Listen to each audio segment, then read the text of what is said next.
And now it's time for Ag on 8, where we share ag news impacting you. Well, it's official. Starting January 1st, the soybean will be the official state bean in Illinois. The Illinois Soybean Association says the state is the top producer of the crop, with over 10 million acres grown in the state. Now, that accounts for about 16% of U.S. production. Well, Christmas is over, which means that Christmas tree farmers are done with their holiday rush. The Michigan Christmas Tree Association reports that there are about 30 million real Christmas trees sold in the U.S. every year. Well, here to break down that local demand and share his thoughts on the highs and the lows of the season is Bill Holsinger. Now, he's the co-owner of Timber Lane Christmas Tree Farm in Fulton, Illinois, where his family has farmed for 4 generations. Bill, thanks for joining us today. I first want to start, are you relieved that your busy Christmas time season is getting over? Yes and no. It's always great to see the all the returnees and all the new people that come. So it's always an exciting part of the year. I'm sure it is. Well, your selling season starts right before Thanksgiving. Was it a successful year? How many trees did you sell this year? We sold 1,740 trees. Last year we sold 1,750. So it was a good year. Down from the COVID years, but still a good year. Wow, 10 trees off. That is wild. What was the species of tree that was the most popular this year? Well, our 2 firs that we have are probably the most popular is a Canaan fir, which is a short needle, similar to a Fraser fir, and then our concolor fir, which actually has a citry smell to it. And what other trees do you sell besides those 2? Out in our field, we have a white pine and Scotch pine also, along with those other 2. So, I see. Was there anything especially challenging about this season? at the beginning, we had the rain. At the end there, we had a lot of dry weather, and that did affect some of my new seedlings. So we'll have to be replanting a little bit more than what we thought we would have to. Usually you expect maybe 10 to 20% death in the very new plants, but I think it's going to be a little bit higher again. The droughts here, the extended dryness over the past couple years has hurt my survivability a little bit on the new plants. And is that something that just you and farmers in Illinois are facing, or is that nationwide for a lot of tree farmers? It all varies on the rainfall we get. I mean, going into the winter time, you would like a good amount of rain so that the trees can hold the moisture throughout the winter. But we were dry here for a month and a half here from August through September, and that kind of dinged the new ones there for a little bit with the higher temps. So, but otherwise, yeah, they're looking pretty good to hold on through the following year, and we have been Yeah, planting more to catch up with everybody. So. exactly. That's another question I have for you. Obviously, everyone thinks of Christmas trees in the winter time, but you work all year round on your farm. I mean, what's the next thing that you're looking forward to as it comes to being a farmer for Christmas trees? Well, the next thing I'm doing is trying to go out and grind the stumps out where they cut a tree down, because I'm going to plant a brand new tree in that spot. So not every tree farm does that. Some tree farms will clear a whole block and then replant that whole block at the same time. I interplant so that we can use a little bit less ground and keep going with the trees. And then come end of March, beginning of April, we start planting trees. We have about 5,000 trees coming to plant.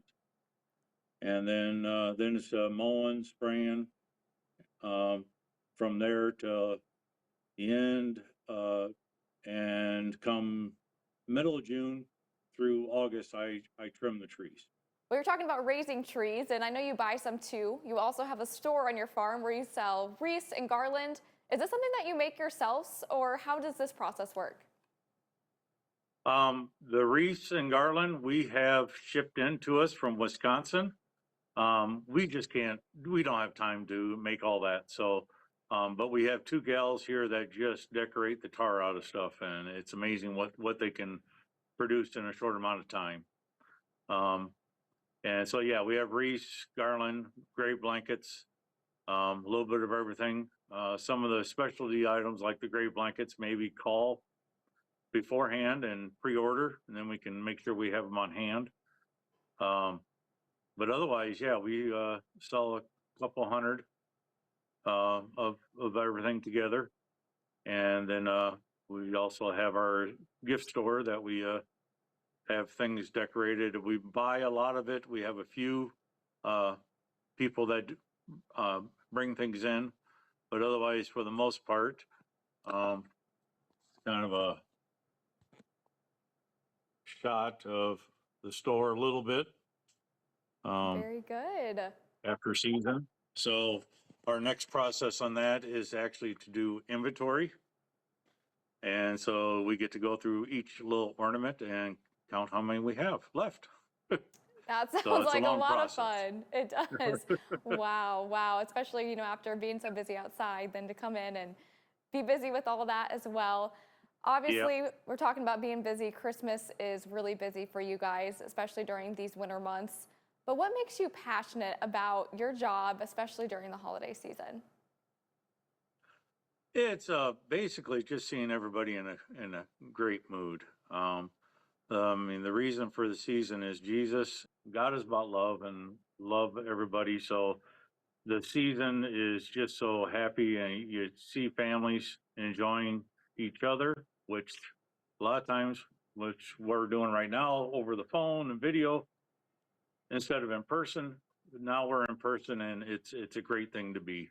So we lose track of things when we just do texting and that kind of stuff. So to see people in person is the best thing about it. Definitely.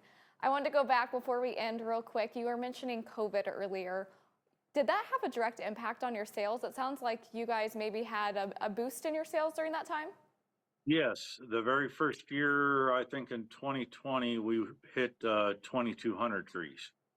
So then we started ordering for that, and then all of a sudden it started dropping off. So we were ended up with some leftovers, and we did a little better this year. We ended up only about 80 trees left over as pre-cuts. We did again bring trees down to the arsenal for as trees for troops, and so we helped out there again. It's something I can do because I didn't serve myself. I can give back this way to the people that are serving. Exactly. So, And just thinking about those trees and the trends. So you said since COVID, you've kind of gone down a little bit. Do you think that just correlated with people having more time, or why were more people interested during those few years? I think the very first year was they just wanted to get outside. As part of it, just get outside and see people. People were pretty cooped up, um, and out here, it's God's world out here, and we have plenty of fresh air. So nothing to worry about out here. And then each year it just kind of dwindled down a little bit. And part of that might be my fields were getting picked over.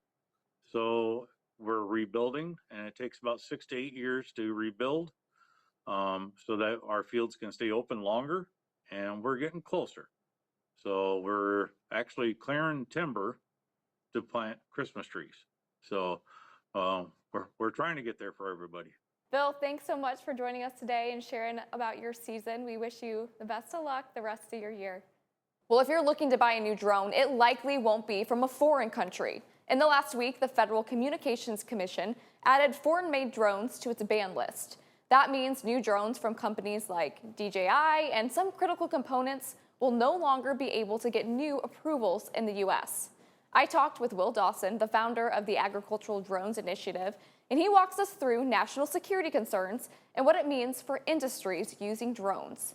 Will, thank you for being here. The first question I want to get to is national security. That was one of the big things that the White House cited when they were releasing this information. I mean, tell us, is this a real threat for the United States? Absolutely. Thanks so much for having me on. I think the question of national security is obviously front of mind for everybody. For the individual user, it's easy to understand why you go, look, I'm just operating this on my farm. there's satellite images, there are a lot of other ways to collect this data. What's the significance here? Um, from a broader national security standpoint, drones collect a lot of information and send it back to their manufacturers reasonably. China has a lot of laws on their books to coerce manufacturers to surrender individual user data. So that's sort of the broader national security concern. For agriculture specifically, the analogy I always use is imagine a trade delegation shows up from China to Brazil or America to negotiate soybean prices, um, as happened in Brazil a while back. And they say, "Oh, I'm so sorry. Yesterday, we found out that all of the drones that we make in China turned off on all of your farms, and none of your farmers could work yesterday. We're so sorry to hear that. We're really glad to hear that they're working again today. Let's negotiate prices."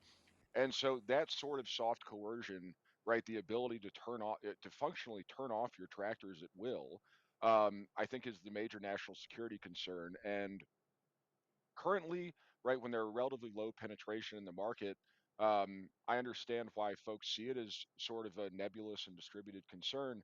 But in the long run, given the potential of this technology, I think it's very serious, and I think that the FCC and the Trump administration are trying to, as thoughtfully as possible, address this. And how much of the current U.S. drone fleet is from foreign countries? So that's a tough question to answer. The FAA reports about 17,000 registered drone operators. We estimate it's probably closer to 10,000, and you can probably assume 1.5 to 2 ag drones to an operator. A lot of that's, a lot of the response that this is driven by is that there are a lot of problems around smuggling and under registration and products being brought into this country without a lot of insight. So we anticipate between 15 to 20,000 operating agricultural drones, and probably 8 to 10,000 operators. Probably 85 to 90% of those are Chinese or foreign made. And so if you have a foreign-made drone, can you still fly it in the U.S. under these new rules? So this is a really important thing to keep in mind. The FCC has gotten a lot of grief online for this, but they are really being thoughtful about this, and they're doing it in a pretty smart way. I want to be explicitly clear. There's never been a discussion about removing drones from individuals, or barring privately owned products from flying. People can sort of think of it as a freeze, say like the current state of the market is what it's going to be moving forward.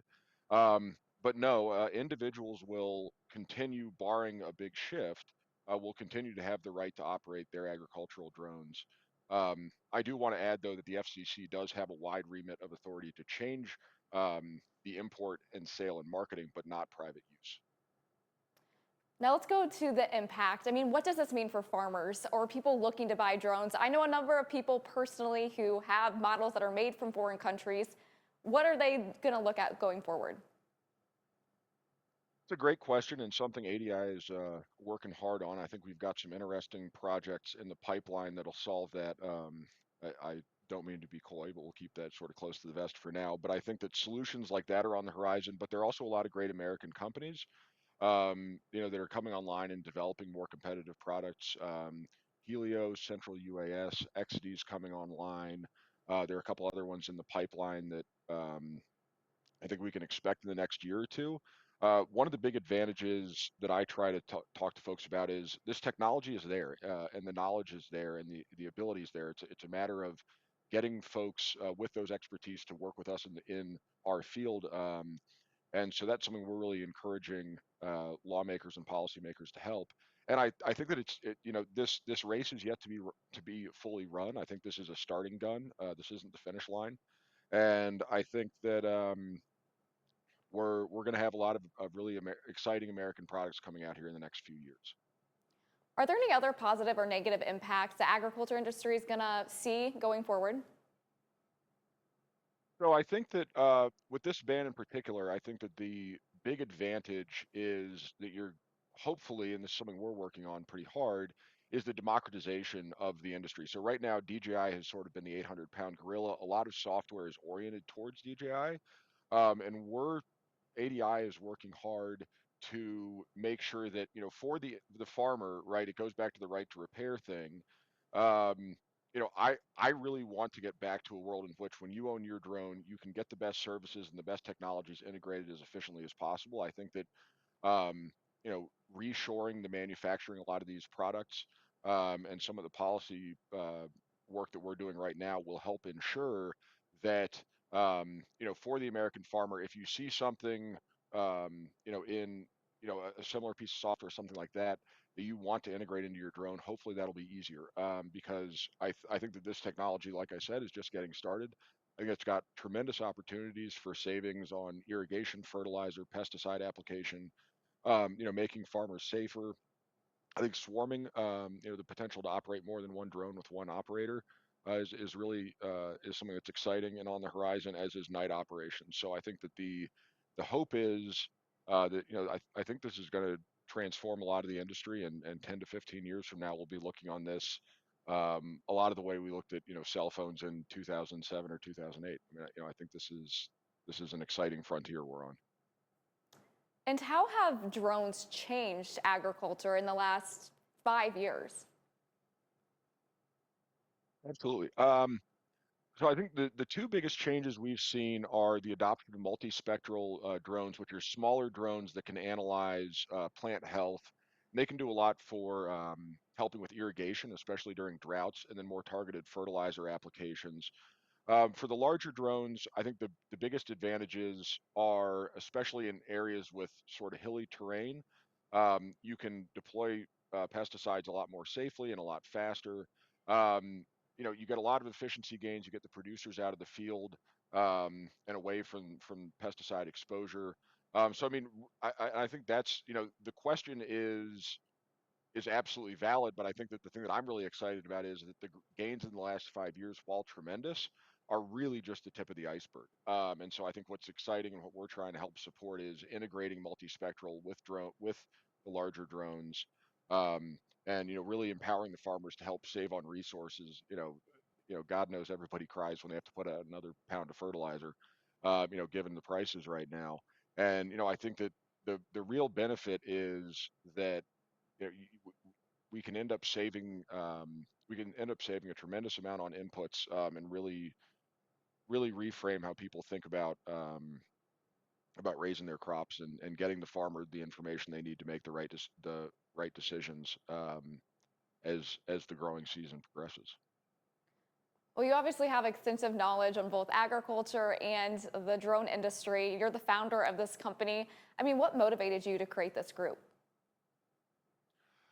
Um, you know, I my family's been farming in Virginia for 7 generations. It's something I care a lot about. I've always been interested in policy, and it's a space that, um, I think that this is a space that needs a lot of attention. It has the potential to grow a lot. Um, and farmers have a nasty habit of being forgotten the day after the voting booths close. And so I think that a lot of the work that I'm trying to do with ADI is ensuring that drone policy factors in farmers. When I started this and I'd go to the Hill, I talked to a lot of folks, members of Congress, and they would say, well, they talk about wedding photographers and realtors and construction folks and a bunch of different fields. And I'd say, hey, that there's $40,000 drones out there, and it really caught a lot of them by surprise. And so a lot of what we're trying to do is point out that for farmers, this isn't a $3,000 to $5,000 investment. This is the difference between it's buying this or buying a small tractor. And so I think that um, making sure that America's farmers have a voice in this industry, and that it's growing in a way that not just accommodates but also really supports American farmers is a critical thing. And we were talking earlier, you mentioned that there might be more information coming out in the next few months. Is there anything that we should be aware of and keep our ears out for? So yeah, I mean, I think that there's a lot of interesting regulatory work coming out of the FAA. In particular, we're working on some things on Capitol Hill that hopefully will be coming out here in the next couple months. And I think that those will be good for the industry. I'll stay tight-lipped about it until un, until we know what their final shape will be. But I think that I think that there's a lot of exciting work getting done, and I encourage, just like I said, anybody to reach out. I think that the more the merrier, and and there's a lot of work left to do. So. Well, thanks for joining us today, Will. From planting seeds in the spring to harvest in the fall, we've covered many stories from our farming community in 2025. Well, this year we're showing off the fruits of our labor and our local farmers in this Year in Review. Well, most farm equipment has a cab, but this sprayer in Carroll County is a little bit like a living room Roomba. That's because it has no driver. This is the whole entire brain of the operation. There's a main box that literally powers everything. It's hooked up with about 18 cameras. This guy right here, that's our Starlink, so that's our connectivity. Moving at about a mile an hour, Larissa Cornelison knows it's a futuristic site off of Highway 52. So really it's kind of neat that once it's going, it's very autonomous. We just kind of sit back and I can monitor 20 of them at a time if I need to. The self-driving machine uses AI to spray chemicals on crops like corn and soybeans. And then you'd find something like this, you pull that. It's a rite of passage in rural areas. Pull that. People like David don't just walk fields of corn for fun. This is my 13th year. They're creating an environment to crossbreed plants and creating new hybrids for farmers to grow. You need to pull the tassels so that the pollen's coming from the plants that you desire. Kyle Burke is a research specialist at Wiffles, and there's a lot of research that goes into these fields. A lot of people know that, like, if your corn's knee-high by the 4th of July now, it's not doing very well, you know, so a lot of that has to do with the hybridization process. And if we can scrape those off, it's fly poop. But if we can't scrape off these little black spots, then we know that's tar spot. Once it takes hold, it blocks photosynthesis, weakening the stalk and producing smaller ears. And so we may have the same amount of kernels as a normal crop, but the kernel weight will be significantly less. Farmer Chad Bell has about 1,700 acres of farmland, half of which is corn. He's losing 30 to 40 bushels per acre to the fungus. Whoever's riding on the back of it will physically take the plant out and shove it in that hole for every single hole. We're losing water. You know, if you're gonna put in 100,000 watermelon, somebody has sat there and punched down 100,000 plants. The secret to a plentiful crop is in Muscatine's sandy soil. I think we will grow somewhere in the neighborhood of 50,000 watermelon, maybe 60,000. Yeah, I think this is a really good looking ear. Whether it's on the cob, Big, it's long, it's round, there's a lot of kernels around, we get a lot of length out of it. or in a can or freezer bag, It's juicy, it's fresh. Matt and Katie Fleming's 2,000 acres of sweet corn reaches the right audience. They're using a little bit different equipment out in the field, so they're picking the entire ear as opposed to just the kernels of corn. Those ears are gathered, then travel 2 hours to Janesville, Wisconsin. Once it gets to the plant, it'll have about an hour process and then it'll be in the can. So about 4 to 5 hours before it's in a can from once it's harvested. Well, farming around the Quad Cities takes on many forms, including working with animals like cattle, horses, and hogs. Well, this year we've met people across the region hearing about their ups and downs as livestock farmers. Sale ring is probably one of the bigger expenses we had because we did put a 50,000 pound ring scale in. He bid it burning 30, he'd had down, he'd had 9. And this chant and chatter isn't just for show. Sold him 230, 9.5, 68-1. It's also helping cattlemen like Cameron. A little closer for bringing bull calves instead of driving an hour and a half. We're only driving 20 minutes. And one of the things we found out was that really the next closest place to sell sheep and goats here is 2 hours away. Half on them, down 40, 50, and 40, half 1. Whether it's a wave or a nod, the Stockyard Symphony continues. And now 42.5, and 242. It's breakfast time in Milan, Illinois. It's loud, but every grunt, oink, and snort, it means more than just a chore to Riley Triggs at our family's hog farm. It is not just men in agriculture. I think it probably maybe goes under the radar in some settings to realize how many women are in ag and how much they do. The sweltering heat keeping most people indoors puts these horses and their drivers on track for victory. It's like a lot of athletes. I don't know if it's the humidity in the air, but it allows the lungs to expand, and they always seem to go, the hotter the day, the faster they go. You probably will sponge them down with some water and try to cool them down most of the way before they go back out to race. And then afterwards, you spend a lot more time cooling them down.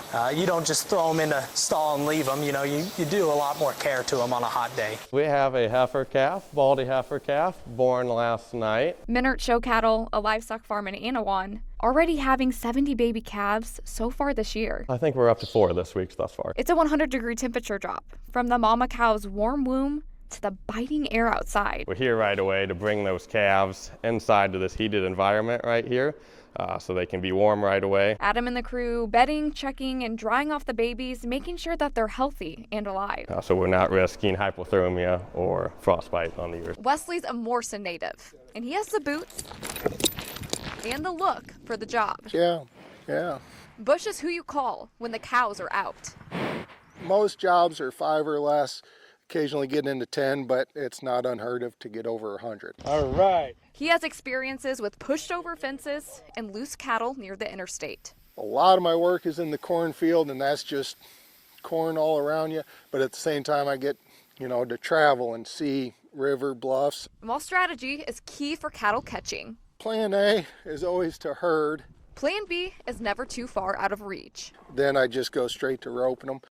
As always, thanks for joining us on Ag on 8. We'll see you back here next week.